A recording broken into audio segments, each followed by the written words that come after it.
Sun is one of the most essential factor for our living because if there was no sun in solar system then life doesn't happen. Whenever we talk about sun we don't talk about its physical state but we talk about its heat, its light and radiation because that matters for us. In other words, we can say that sun only matters because it's flaming. If there was no ignition then sun would be useless for us. So by this statement it's clear that sun is characterized by its burning. But why or how it does not extinguish? What is the mystery behind that keeps the sun burning? So in this video we will talk about that mystery. So to know the science behind, then be with me till the end.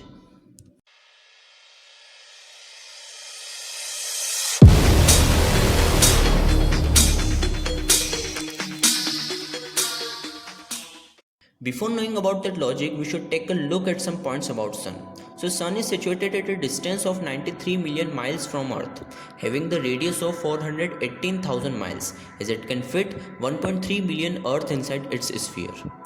The mass of the Sun is said to be approx 1.99 into 10 raised to power 30 kilograms. It filled with 74% hydrogen, 25% helium and 1% other elements, flaming the temperature of 5800 degrees Kelvin on the surface and 15.5 million degrees Kelvin at the core.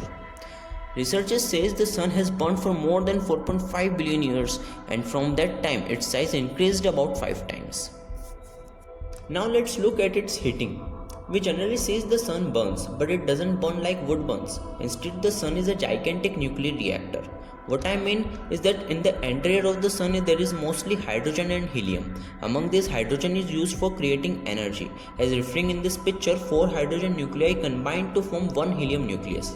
However, the mass of the helium nucleus is slightly lesser than the combined mass of 4 hydrogen nuclei, and this difference is converted into energy, which we see as the ignition on the surface of sun in the form of electromagnetic waves. And this full theory also explains us the answer of our question that why sun never extinguish. So it says this process of hydrogen to become helium is continuously going on in the interior of the sun until the sun completely burns all the hydrogen. And this miracle will happen something about 4.5 billion years from now. Hence till that it will always light up and will grow periodically. So this is the answer of our curiosity. But if you notice that I say the process of hydrogen to become helium, so at that time have you thought why hydrogen wants to become helium? So the answer is that all the elements in the universe wants to be stable. Means the force between the particles of the element should be balanced and permanent. And by achieving this, the element don't have to take part in any further chemical reaction. So to become stable, element have to achieve the same chemical properties of their nearest stable element. Like for example, many of the element wants to achieve the properties of iron, as iron is the most stable element existed.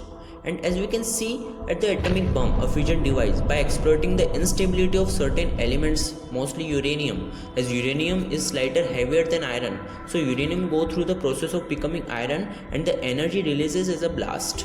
This type of energy is equals to hundreds or thousand times of energy of a truckload or TNT.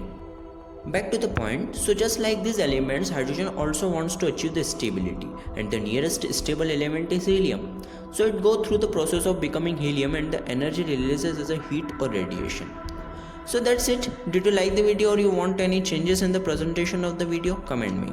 And if you get satisfied then don't forget to hit subscribe and like button. Catch you later.